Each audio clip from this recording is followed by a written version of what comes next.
जय श्रीकृष्ण दोस्तों. आज आपण 36, 37 आणि 38वा श्लोक पाहत आहोत. श्लोक 36.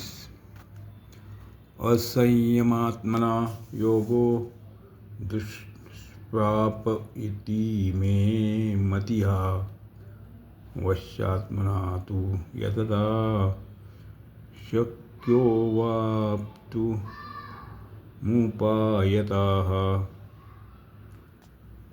असंयमात्मना, त्याचे मन पूर्णपणे वश झाले नाही त्याद्वारा योग हा योग दुष्प्राप प्राप्त होणे कठीण आहे. तू परंतु उपायतः उपायपूर्वक यतदा प्रयत्न करणाऱ्या वंशात्मना मनवश झालेल्या साधकाला अव्यात्म तू प्राप्त शक्य हा होऊ शकतो. इति असे मे माझे मती हा मत आहे. ज्याचे मन पूर्णपणे वश झाले नाही त्याच्याद्वारा योग प्राप्त होणे कठीण आहे, परंतु उपायपूर्वक प्रयत्न करणाऱ्या तसेच मन वश झालेल्या साधकाला योग प्राप्त होऊ शकतो असे माझे मत आहे. श्लोक 37. अर्जुन उवाच अयतिहा श्रद्धयोपेतो योगाच्चलित मानसः अप्राप्य योगसिद्ध संसिद्धिं का गतिं कृष्ण गच्छति. अर्जुन म्हणाले, हे कृष्ण, श्रद्धया उपेत ज्याची साधनेत श्रद्धा आहे,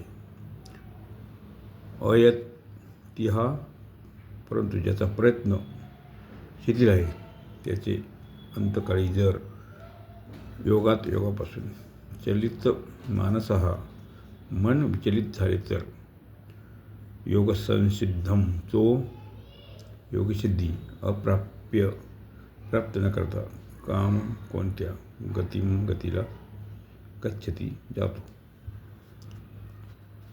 हे कृष्ण, ज्याची साधनेत श्रद्धा आहे परंतु ज्याचे प्रयत्न शिथिल आहे, त्याचे अंतकाळी जर योगापासून मन विचलित झाले तर तो योगसिद्धी प्राप्त न करता कोणत्या गतीला जातो.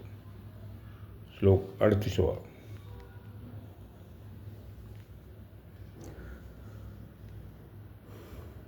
कच्छिन्नो भय विभ्रष्ट छिन्नवा ब्रवीव नश्यति अप्रतिष्ठो महाभावो विमूढो ब्राह्मणः पथि.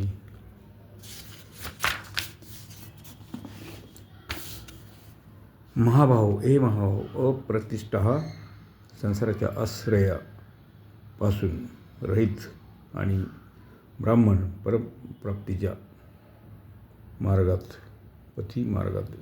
विमूढा मोहित अर्थात विचलित झालेला भविभ्रष्ट अशा प्रकारे दोन्ही बाजूंनी भ्रष्ट झालेला साधक. काय कच्चित काय छिन्न विच्छिन्न झालेला ढगाप्रमाणे इव प्रमाणे न नश्यती नष्ट तर होत नाही ना.